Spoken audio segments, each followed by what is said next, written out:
really moving, and I think very educational for a lot of us. So thank you so much for sharing, and sharing so beautifully as well. We've had a couple of questions come through. So we've got one question from Tammy. How do we as individuals fight structural dimensions of environmental racism?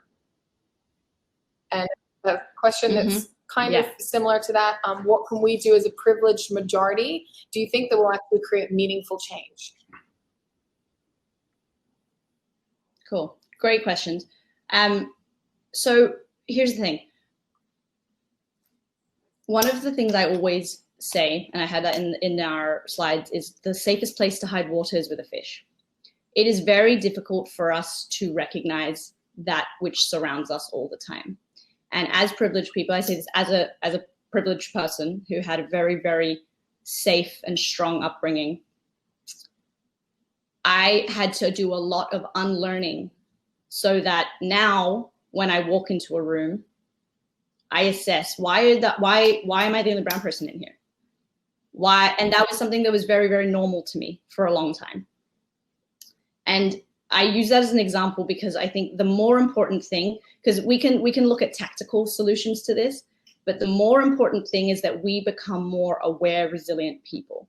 And that is an ongoing journey, right? So practically what we can do, devote ourselves to the journey of learning. Recognize that this is a conversation that so many people are waking up to for the first time, and that's in some ways very unjust, and then in other ways a huge moment of progress. Commit to the journey and recognize that we now need to go through the process of unlearning. Secondly, be aware of the things that we are consuming. We have a very white biased consumption if you grew up in the West. The white culture is highly glorified, and everything that we do comes from a system that upholds white metrics as the highest level. So what are you following on social media? How many people of color are on your bookshelf? How many TV shows do you watch that feature non-white people? What authors are you reading in terms of the articles that you're reading?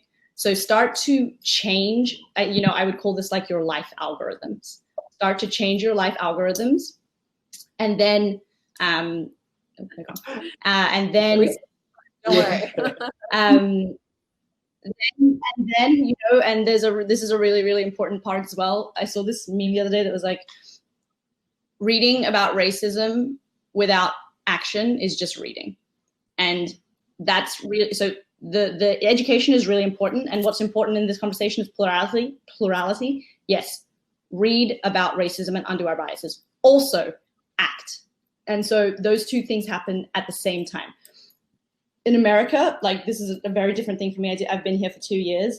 America is precedented on political structures. So if you want to see change here, A, more people need to vote. B, you need to be calling senators, and you need to be petitioning, and you need to be constantly in the face of decision makers.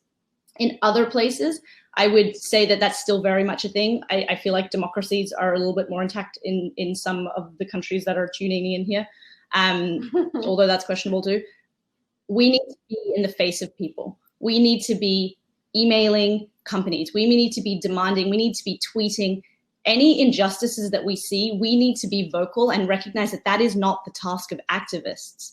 And that's the most important thing, is that we are all activists. And anybody who is in this conference, I hope, believes that they are an activist, and the kind of activist that has been scorned in the past. It maybe doesn't look like walking in the streets protesting, though that's awesome too. Modern day activism looks like tweeting and emailing and signing petitions under 4 different emails and donating to the causes that you need to donate to. It looks like daily actions that are very insistent, I suppose. And there's more on that, and I'm happy to hold that conversation more, but that they would be the 3 steps. Be aware of the journey, keep reading, and then make sure that you're very loud. Yeah, and I think you're inspiring a lot of people, because we're getting a lot of wonderful comments and questions coming in for you. Jessica has one here as well. What was she asking? While we're at white supremacy, would you see a possibility of racism in the form of other racial superiority in our own region? For example, the conversation back to Asia. Yeah, Asia. Oh, yeah, absolutely. I think it's difficult, and I'm hesitant to even jump into the conversation of China. But there are a lot of dominant structures, and this is why I say this is not an American only thing. The reason that it's so important that we fight systems of oppression in America is because America is the world's greatest storyteller. And so every other culture will see implicitly what America is doing. And I think this has seeped into many different cultures. I think that the most important thing is recognizing. So for example, in Australia, this is a really big conversation.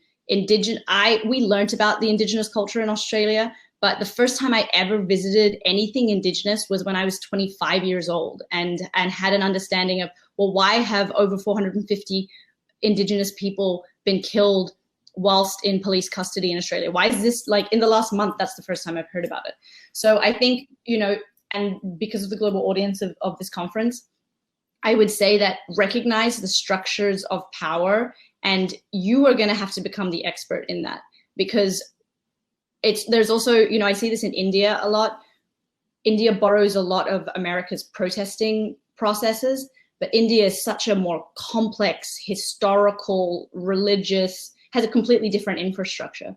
And so I would say, at the risk of oversimplifying, every person needs to become an expert in their dominant ideology and recognize where that is oppressing other people.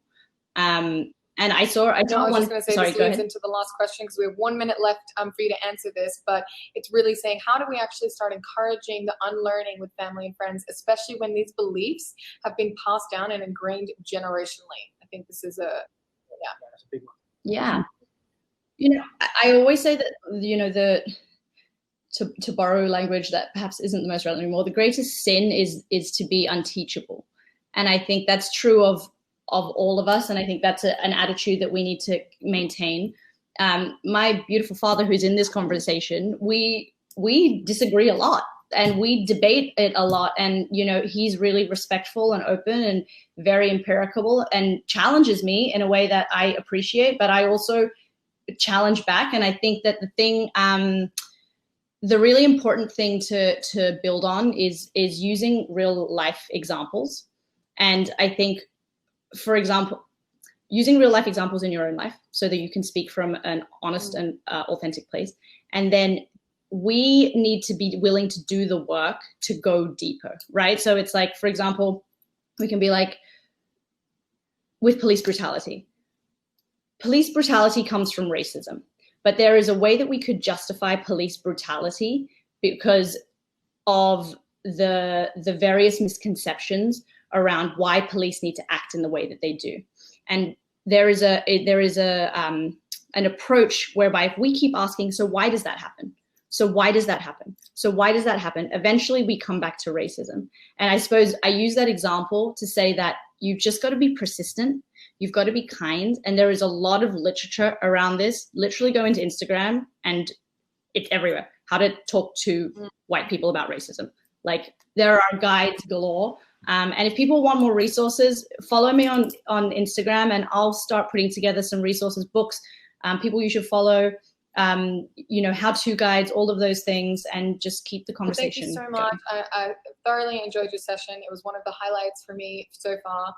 Please pop over, Kesha, to the actual event chat. You'll see the love poured in, and maybe you can reply to some of the people there if we didn't get to their question. But we're going to thank you, and I'll speak to you soon, hopefully.